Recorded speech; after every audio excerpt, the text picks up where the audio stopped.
Hey there, if you don't watch this video till the end, you are not be able to solve the vector problems like a pro. So, if we multiply two vectors, so sometimes the answer would be scalar,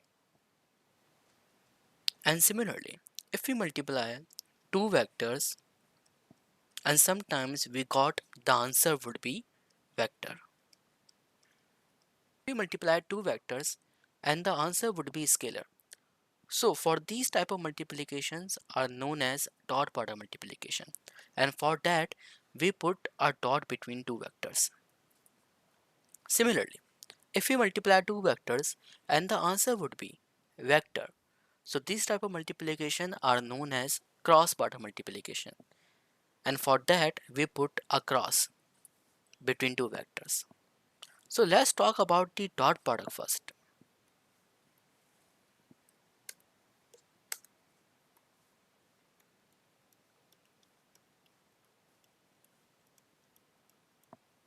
So dot product, it is nothing but a multiplication of two vectors, and the result of those multiplication, the answer would be scalar.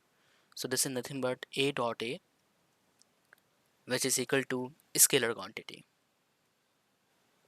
The real life examples of dot product are work, and the formula of work is known as force dot displacement, and work is the scalar quantity. Similarly, power and the formula of power are known as force dot velocity, and again power, which is equal to torque dot angular velocity. Power is also a scalar quantity. Similarly, energy, temperature, mass, etc. These are the examples of the scalar quantity. But the interesting fact here in scalar quantity is that we don't need a direction to specify them. The temperature of the room is 40 degrees Celsius. Do you need any direction? Where is the 40 degrees Celsius? Or it is obvious? Exactly, it is obvious. So these are the properties of the dot product, that they don't need any direction to specify, to classify. So let's move further.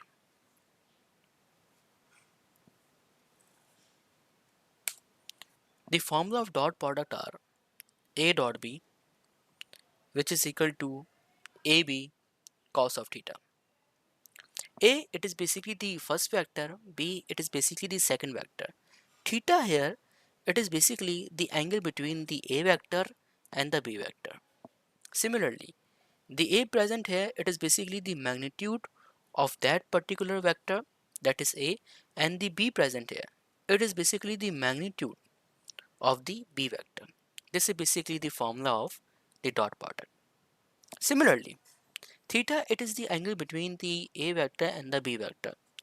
So if I can tell you that a vector and b vector both are lie in the same direction, so that means theta, which is equal to 0 degree, and cos 0, which is equal to 1. So a dot b, it is nothing but ab. Similarly, similarly, if first vector is lie along the east side and the second vector is lie along the north side, so the angle between these two vectors is nothing but the 90 degree, and cos 90, which is equal to 0. And again, if two vectors are anti-parallel to each other, let's suppose the first vector is acting along the east side and the second vector is acting along the west side. So the angle between these two vectors is nothing but the 180 degree, and cos 180, which is equal to minus 1. So what is the conclusion? The conclusion here is both vectors are lying in the same direction, So the dot product is valid. And similarly, if both vectors are lie to the opposite direction, so the dot product are also valid. But if the two vectors are perpendicular orthogonal to each other, so the dot product is not valid. This is basically the conclusion.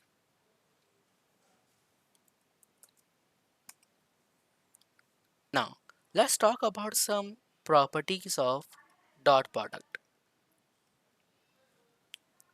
Now, if we multiply I with I, j with j, and k with k, so the answer will be 1. Why? Because this is basically the first vector, and this I, it is basically the second vector. Both are lying to the same direction. Why? Why they both are lying to the same direction? Because I represents the direction of a vector along x-axis, and this I and this I represents the direction of the vector along x-axis. So the angle between there is nothing but the 0 degree, and cos 0, which is equal to 1. And according to dot product formula, we know that A dot B, which is equal to AB cos of theta.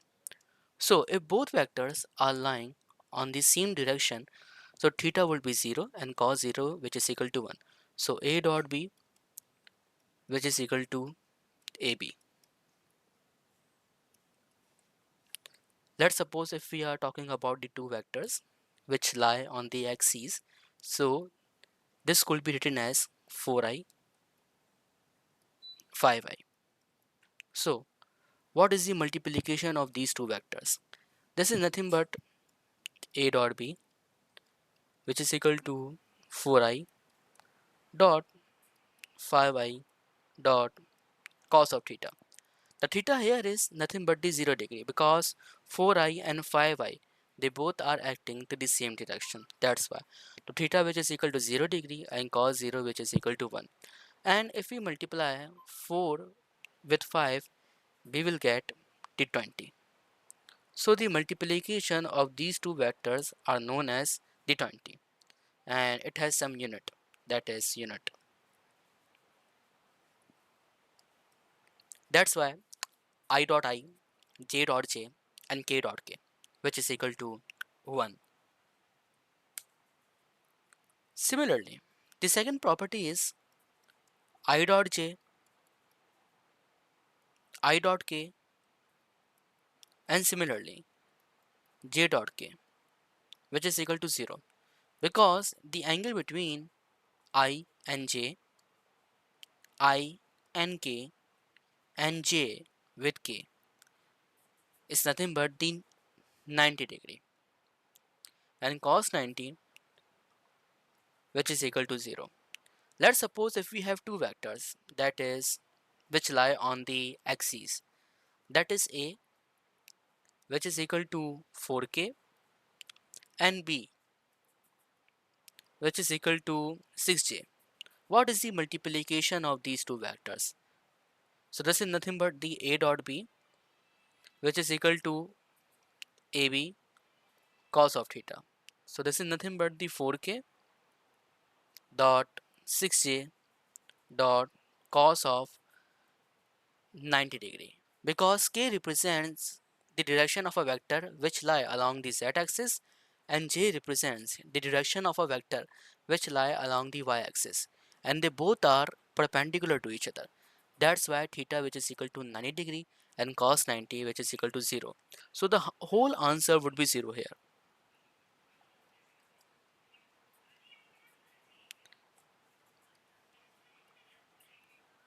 So that's why I dot j, I dot k, and j dot k, which is equal to 0.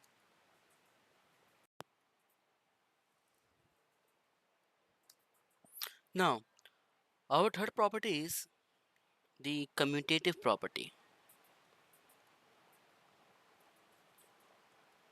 So let's suppose if we have two numbers, that is 2 and 3, and if we are going to multiply it, the answer would be 6.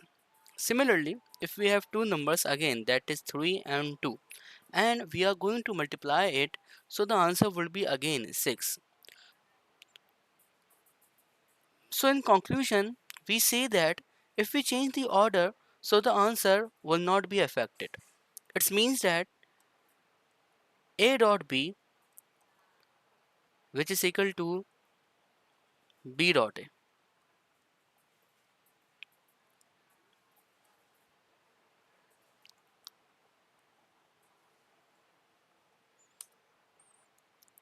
Again, our fourth property is distributive property.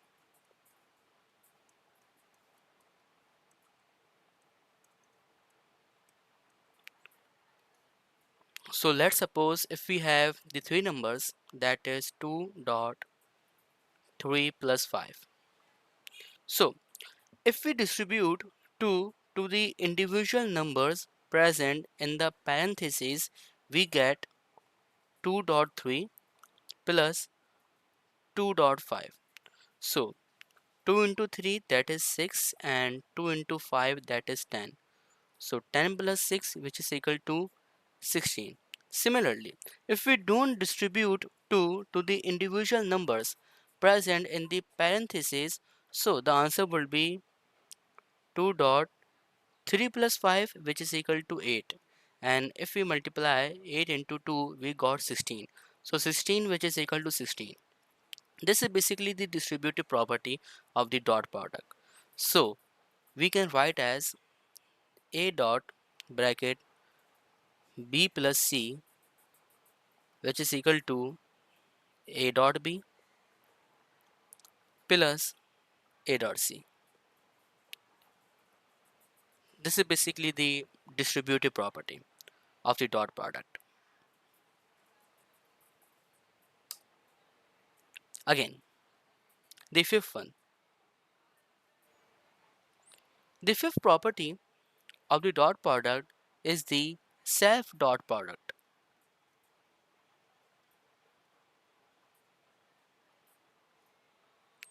So the self dot product is if we multiply the vector by itself, so the answer would be A square, because according to the dot product formula we get A dot B, which is equal to AB cos of theta. Theta, it is the basically the angle between the A vector and the B vector, but in this case we have to multiply the vector by itself, so we get A dot A, which is equal to A dot cos of 0 degree. Why I am putting 0 degree? Because the angle between the A vector and the A vector is nothing but the 0 degree, because both are lying to the same direction. That's why. So cos 0, which is equal to 1, and if we multiply A with A, so we get A square. So A dot A, which is equal to A square. So that's why we call it the self dot product, which is equal to the square of the magnitude.